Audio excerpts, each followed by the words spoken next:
Hello and welcome to Life at the Met. A programme showcasing the talents and accomplishments of our students at the Belfast Metropolitan College. I'm Laura McConnell. And I'm Stephen Greer. Coming up in today's show. Boxing Clever, the sports student who's a knockout success in the ring. Minding Your Head, Belfast Met's partnership with one of Northern Ireland's biggest mental health charities. And Step Up to Learn, how Belfast City Council is setting an example in lifelong learning. And you'll get a look inside the new Girdwood Community Hub in North Belfast. But first, for years the sport of boxing has been a central focus and at the heart of many Belfast communities. Now young people can combine boxing training with their studies. Let's have a look at Belfast Met's Boxing Academy.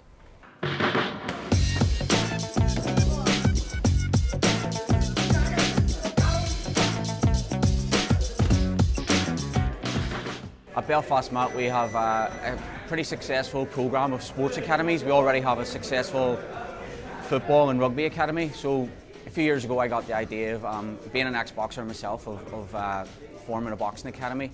It's our most popular sport in the greater Belfast area and it's also our most successful sport.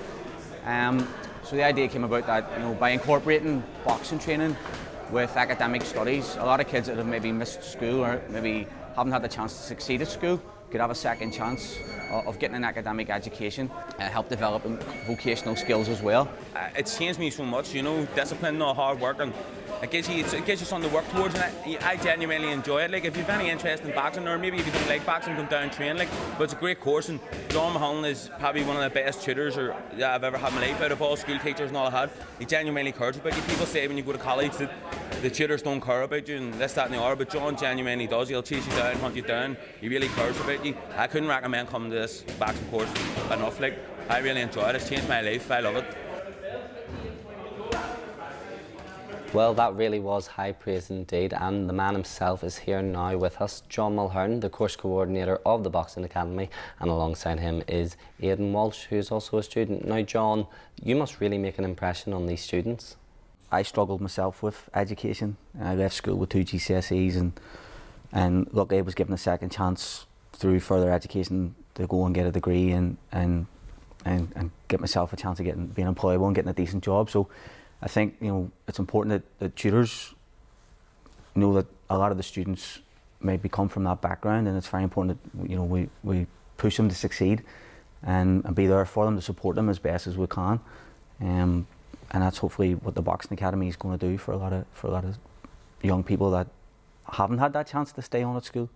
And Aidan, you really have been going for gold. You've brought some medals along with you. Could you show us them or tell us a wee bit about them?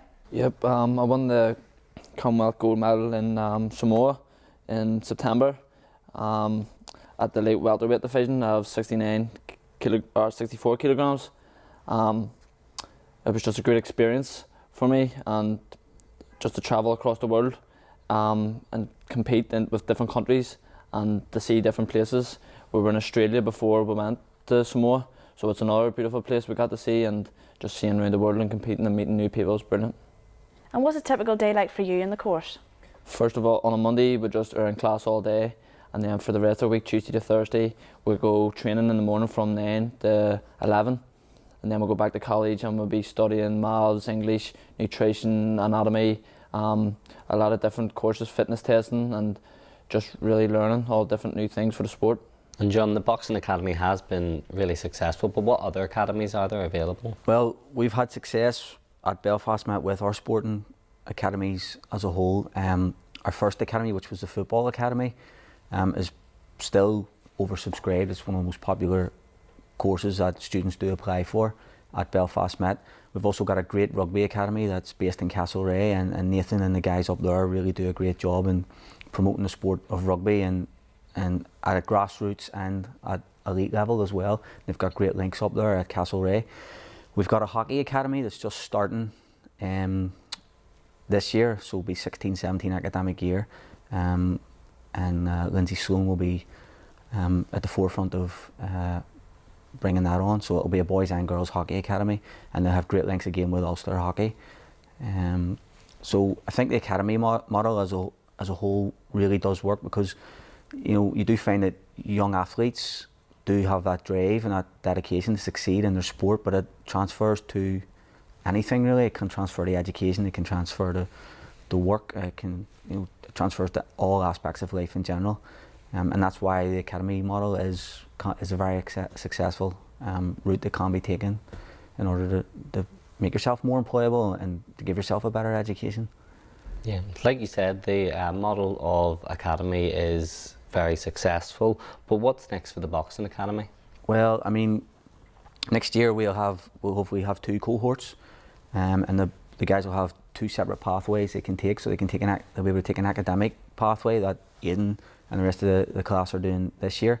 That'll be an OCR level 2 certificate, which is equivalent to 2 to 4 GCSEs, depending on the modules that you take. But from next year, we'll also have a vocational pathway, and we'll be concentrating on active IQ, fitness and personal training courses. Obviously, some young people don't want to go to university. They might want to just go straight into the working, and having that vocational aspect is very important, and being able to provide that for the students. So we'll have 2 pathways.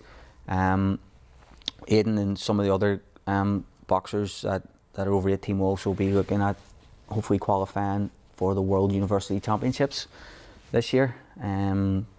So the Irish University Championships are in a few months' time, with the Worlds in next year. So that'll be the main competitive goal for Belfast Met Boxing Academy.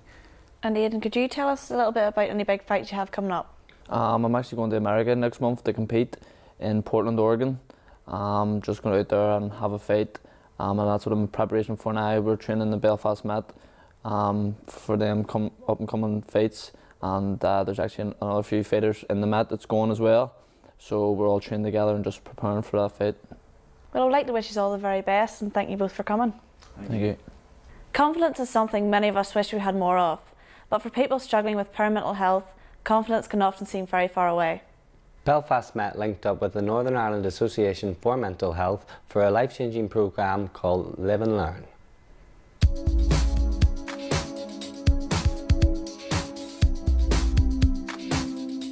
The project's called Live and Learn, and it was an opportunity for us with funding from the Big Lottery Fund to offer additional training and learning opportunities to individuals across Northern Ireland who suffer from severe and enduring mental health problems. So the Live and Learn project was available to approximately 1,000 people across 15 Beacon Day support schemes in Northern Ireland, and we were able to offer a range of additional training opportunities for those individuals in partnership with both South West College and Belfast Metropolitan College. Throughout the project there were a number of quantitative findings that gave us numbers, but we really needed to see were they attributable to actually the Live and Learn project. So through the focus groups we found mainly a real shift in terms of living, moving from a very socially isolated world into one that was socially engaging, one that allowed education and opportunities, and one that involved reskilling and retraining. So it was really moving from being very alone into the wider world then and branching out. A few years ago, I just went through a few problems in my life, and just gradually depression took hold of me. As I said, took hold. I got to the stage that I just didn't want to live anymore.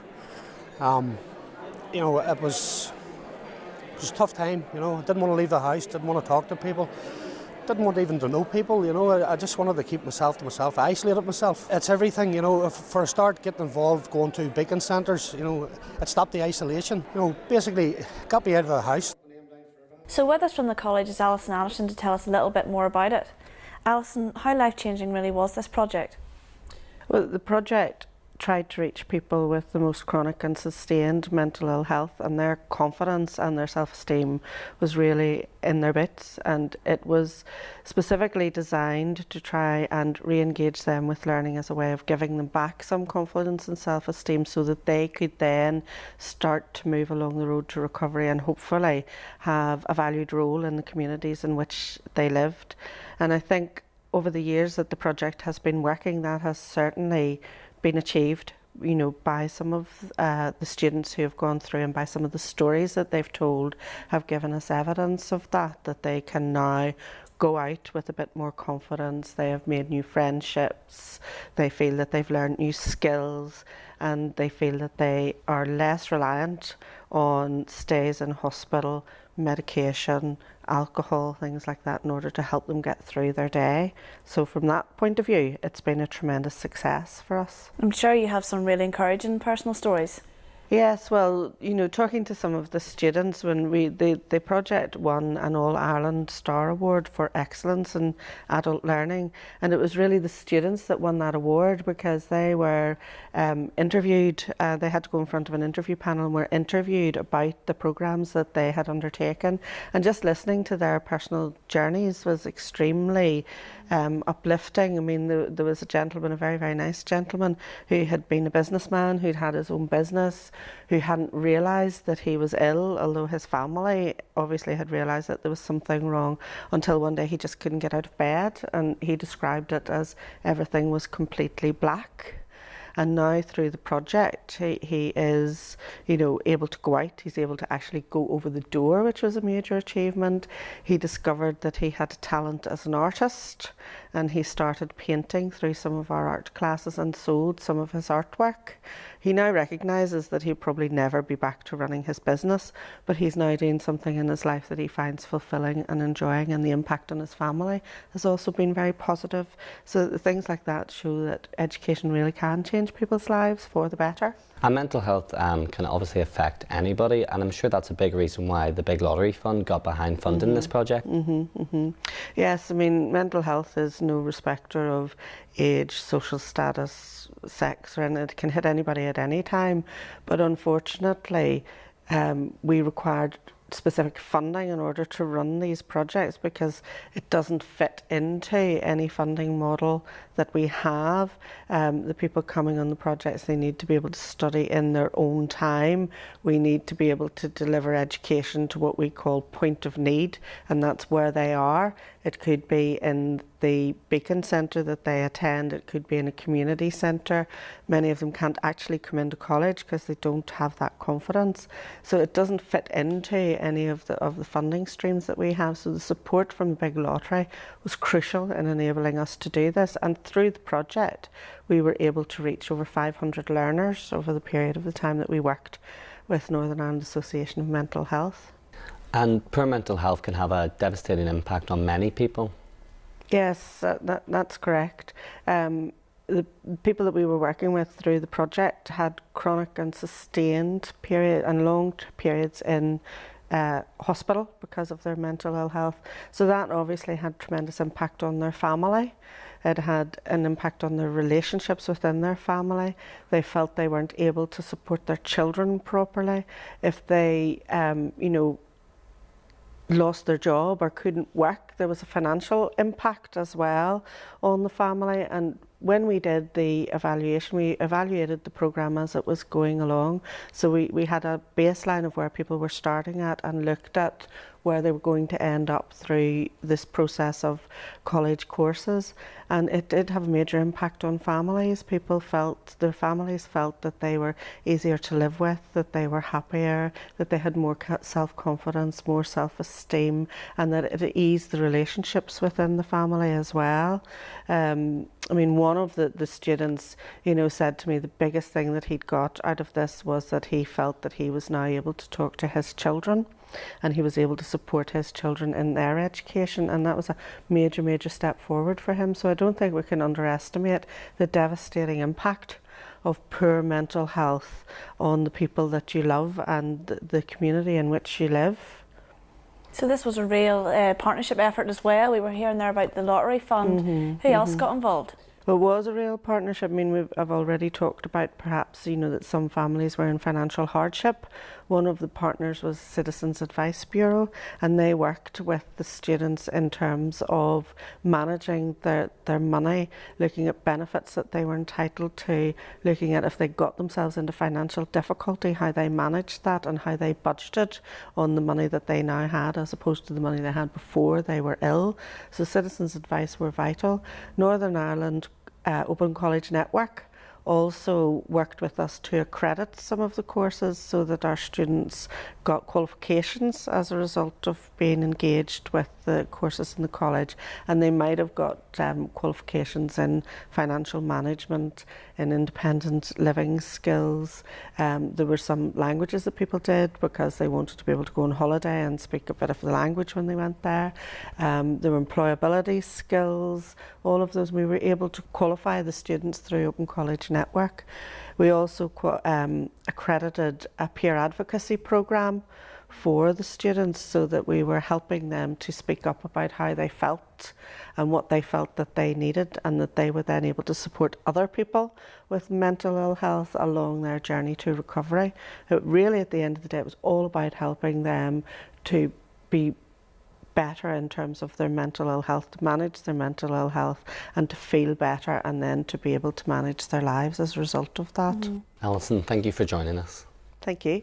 If you have been affected by any of the issues raised, you can visit the website at nevewellbeing.org. Or call their hotline on 028 90 32 8474. Belfast City Council and Belfast Met have teamed up together to create a school with a difference. The Council's Step Up to Learn scheme is aimed to improve the maths and English skills of employees. Jill Min explains.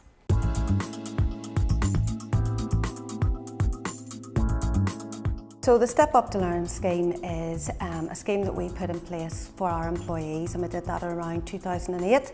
And we've been working with the Belfast Met to deliver it. And it's really around literacy and numeracy, and it's those basic skills that staff might need to do their job, and also, most importantly, really to improve their self-confidence as well. At the minimum, it's a refresher of what you did before. So it's like everything else, you know. People haven't done this in maybe 20, maybe 10, 15, 20 years. As a refresher, what's a verb, what's a noun, what's a whole number and all this that and the other. So it's a refresher for it. And it's if people don't use these skills, they lose them. So it helps refresh them, it helps keep in their mind.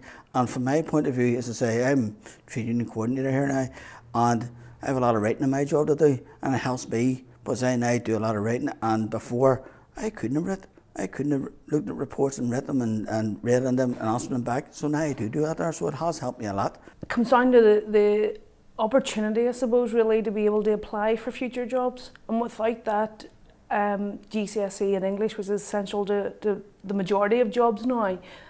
I wasn't able to necessarily apply for all of those.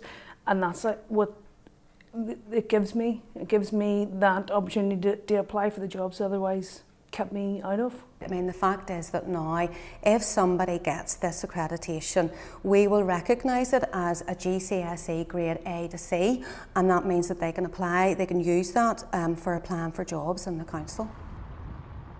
Well, with us now is Belfast Met's Essential Skills Manager, Nicola Bell, alongside Pat Kerr from Belfast City Council. Now, Nicola, this really is lifelong learning at its best.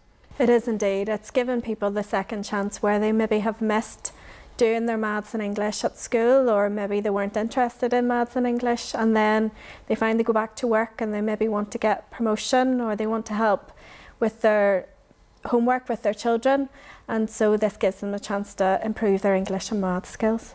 And when we say essential skills, what exactly are essential skills and how are they important? Essential skills are maths, English and ICT. We offer them from entry level up to level 2, and it allows those people to come in with quite low levels if they need to, or go up to a GCSE equivalent in maths, English and ICT. And Pat, could you tell us a little bit about your story? At the start I was nervous, then I knew guys from the union and they were saying about trying it out and doing it, and then I went ahead and tried it. Mm-hmm. And it was very interesting, and you meet different people and people who you thought was in the same category as you and things, so it did help me in a good way. So you enjoyed the scheme then? Enjoyed the scheme, yes. What all did you get from it as well? What came out of it all? Look, my confidence and stuff started building up very well and stuff then. It's just, it does help me in a way, do you know what I mean, but you have to keep at it all the time, do you know what I mean. And Pat, could you tell us a wee bit what it was like for you to go back into the classroom? It must have been very daunting. It was very daunting because when you're at school it's different, you're young and stuff, and when you're young you do mess about in classes and stuff, and people know when you're young. And but when you're older and stuff, then you go in, you've more time to think, do you know what I mean? It's a one-to-one classes and stuff. And Nicola, you mentioned earlier about ICT, but some people watching this at home might find it a wee bit daunting going back and thinking they've never been around a computer before. What can the college do to support that? We have lots of classes in the college for those that are complete beginners. You would come to a pre-entry advice and guidance session. then where you would be able to speak to a teacher directly and see what's the best course for you. So if you're a complete beginner, haven't touched a computer, don't know how to use a keyboard or a mouse, then we can direct you to the right course and then maybe move you on to essential skills, which would be at a higher level, at level 1, level 2. And do people approach the college directly, or do they go through their employer? They can go either route. They can go on to www.belfastmet.ac.uk and find out about the classes that we have. They run right throughout the year. We have classes on every evening, days, and also at the weekend. Or you can go through your employer and approach your employer and ask them to provide it during work hours and work around that. But we have very flexible delivery models, and we will come out to the employer and deliver essential skills out there in the workplace. Nicola, Pat, thank you both for joining us today. Thank you. Thank you. And don't forget, if you want to find out more about the Essential Skills programme, you can always visit our website. And finally, what once was an army barracks in North Belfast is now home to a state-of-the-art community hub in one of Belfast's interfaces. It's located in the Cliftonville area and it has first-class leisure, community and education facilities. It even has its own youth space designed by the young people of the area.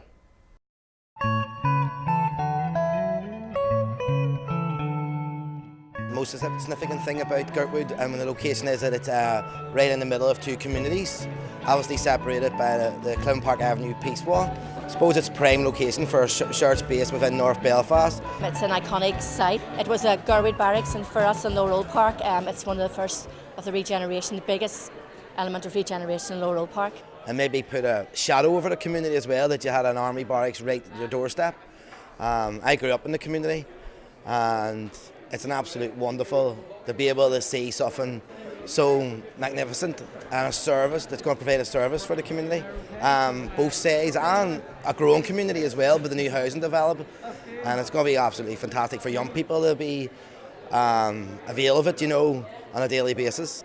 I think the foresight shown by politicians in agreeing a collective master plan showed a degree of common sense on their behalf. And they have to actually be commended, in my opinion, for changing the outlook of this site from a barren place to what we see here today. But it's only the start of a process. It's a wonderful opportunity. It's scary for people. Look at people thinking we're not going to use it, but now that it's on their doorstep, I think they're just blown away by it. So it's making it happen. It's very early days yet, so it's just small changes. There are going to be soft openings now, and hopefully that will bring the people in, and this will be something iconic in North Belfast. Joining us now is one of the directors at the Belfast Met, Jonathan Hegarty. Jonathan, this is something a bit different, isn't it? Taking college to the heart of the community. Well, actually, Belfast Metropolitan College has a long history of being involved in the heart of the community, and we're absolutely delighted to be involved in the Girdwood project. We see it as a fantastic opportunity to take skills and courses out to the community. And we've been working really hard with the Belfast City Council to ensure that we do put a programme of courses on that are relevant to the community in North Belfast. We see the hub as being vital to North Belfast in terms of regeneration of that area in Belfast, and we're really delighted to be part of that project. So at the hub there are 5 large classrooms. How do Belfast Met plan on filling these classrooms? Well, we're starting off with a number of different programmes. One of them is the Princess Trust Team Programme, which will be located in Girdwood. And we also then have a number of other programmes, including essential skills in numeracy and literacy, and also then a range of IT programmes. But we're working with community groups at the moment to try and establish the programme for September 2016 onwards. So we're really excited that we're going to have a full programme and make use of those great facilities. And Jonathan, I hear the college has a big birthday coming up. That's right. We are really looking forward to our 110th year, and we'll be celebrating that from September 2016 with our current students, and obviously looking back at previous students as well. We at Belfast Met have been leading the city to work for 110 years, and we've been working with stakeholders across the city and beyond for all of that time, including industry, various sectors and stakeholders, but also then the community. So we're really looking forward to that celebration taking place in the coming academic year. Well, we'll look forward to that, Jonathan. Thank you for joining us. Thank you. And just before we go, a wee reminder that the college will be accepting applications for both full-time and part-time courses that will be starting in September. The earlier you apply, the more likely you are to get into the courses you want. A full list of courses can be found on our website, belfastmet.ac.uk. There you will find information of the upcoming Belfast Festival of Learning Week, which commences on the 7th of March. The festival will include a range of learning activities for you to take part in. Big thanks to all of our guests for joining us today and to you at home. But until next time. Bye. Bye.